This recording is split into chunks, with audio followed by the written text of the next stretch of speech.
Ndugu zangu Waislamu, hudhurisha huruma ya Allah subhanahu wa ta'ala unapokuwa unafanya ibada, kwamba Mwenyezi Mungu ana huruma na wewe zaidi ya mama anapomuonea huruma mtoto wake.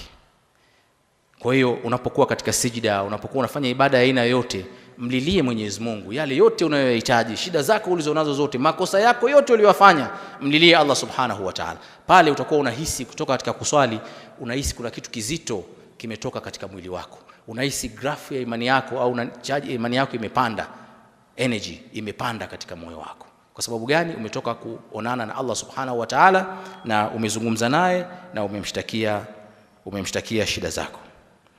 Jambo la pili ambalo ndugu zangu linachuja imani zetu na kuzifanya zichakae ni maasi, ni kufanya maasi. Imam Ibn al-Qayyim anasema famimma yanbaghi an ya'lam anna adh-dhunuba wal ma'asi, inapaswa ifahamike kwamba maasi na dhambi tadurru wala bud, ina madhara makubwa. Wa anna dararaha fil qalb kadarari as-sumum fil abdan, na kwamba maasi madhara yake katika moyo ni kama sumu inapoingia katika mwili. Kwa hiyo maasi haya tunayoyafanya yanasababisha nyoyo zetu zinakuwa ngumu, yanasababisha tusione ladha ya ibada tunazozifanya kwa mtu kufanya maasi. Na madhambi ambayo yanatuangamiza wengi sana ni madhambi ya siri. Katika madhambi yanayochukiza sana kwa Allah subhanahu wa ta'ala ni dhunubul khalawati, wanaita madhambi ya siri. Hatusemi kwamba madhambi ya dhahiri ni mazuri, la hasha, lakini madhambi ya siri yanamuudhi zaidi Allah subhanahu wa ta'ala na yanaharibu zaidi moyo, na yanafanya moyo wako unakuwa ni mgumu zaidi na hauwezi kuathirika na kitu chochote kwa wewe kujizoesha kufanya madhambi ya siri. Hadithi ya Thauban radiyallahu anhu anasema, amesema Mtume sallallahu alaihi wasallam, la a'lamanna aqwaman min ummati, na wafahamu watu katika umma wangu, yaatuna yawm alqiyama, watakuja siku ya kiyama, bihasanatin amthali jibali tuhama bayda, na mema mingi wameyafanya sawa sawa na mlima, fayaj'alhu Allahu azza wa jalla haba'an manthura, Mwenyezi Mungu atayachukua yale mema yote walioyafanya, yatakuwa ni vumbi, atayageuza yatakuwa ni vumbi, manake hawajafanya kitu, zero yote walioyafanya, ambaye matendo ni sawa sawa na milima. Thawbani akashtuka akasema, ya Rasulullah, sifhum lana jilhum lana alla nakuna minhum, Mtume wa Mwenyezi Mungu, tuelezee hawa watu na sifa zao na jinsi walivyo, tusije tukawa sisi miongoni mwao, tuwajue ni watu wa aina gani.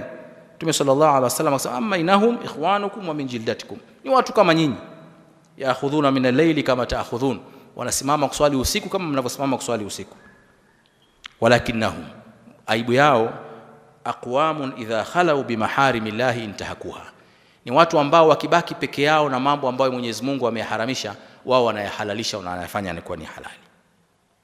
Subhanallah.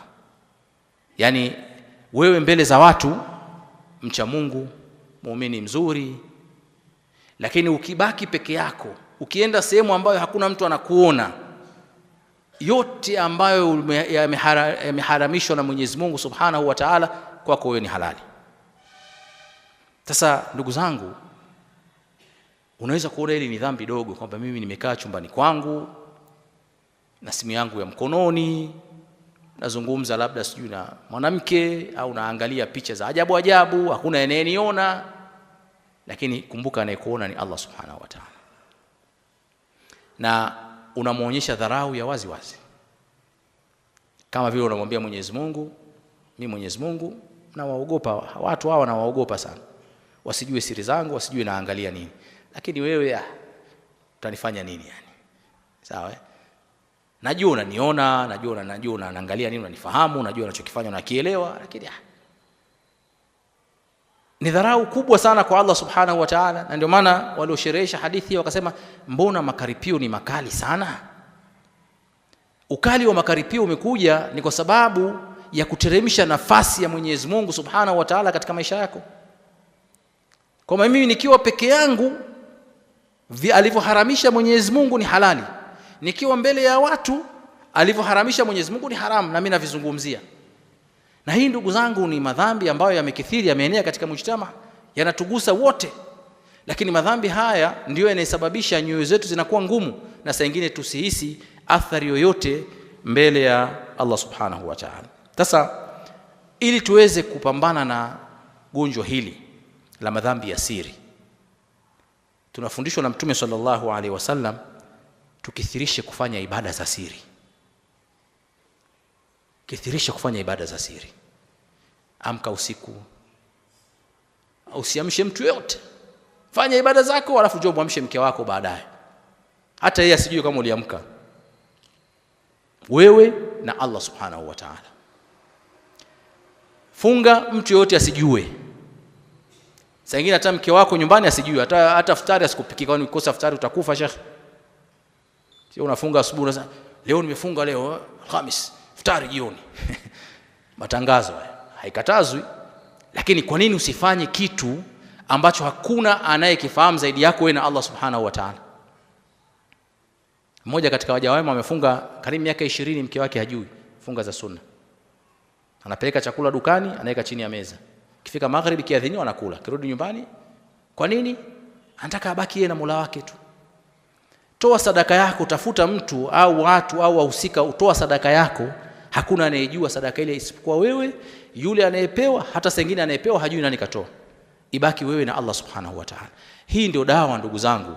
Asa inaweza ikabalance kati haya maasi ya siri ambayo wengi tunayafanya, makosa ya siri, tukithirishe kufanya ibada za siri.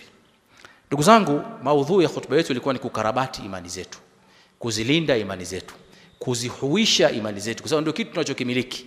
Na ugonjwa katika imani unaingia taratibu, wewe uhisi unabaki na Uislamu wako, unabaki na ibada zako, unabaki kama ulivyo, lakini subhanallah inakula ndani kwa ndani amali zako zote.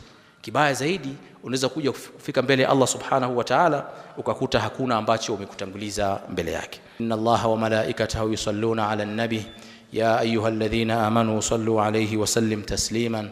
Allahumma salli ala Muhammad wa ala ali Muhammad كما صليت على إبراهيم وعلى آل إبراهيم في العالمين إنك حميد مجيد. وبارك على محمد وعلى آل محمد كما باركت على إبراهيم وعلى آل إبراهيم في العالمين إنك حميد مجيد. اللهم أعز الإسلام والمسلمين وأذل الشرك والمشركين ودمر أعداءك أعداء الدين برحمتك يا أرحم الراحمين. اللهم آت نفوسنا تقواها وزكها أنت خير من زكاها أنت وليها ومولاها برحمتك يا أرحم الراحمين. اللهم آتنا في الدنيا حسنة وفي الآخرة حسنة وقنا عذاب النار برحمتك يا أرحم الراحمين. وآخر دعوانا أن الحمد لله رب العالمين.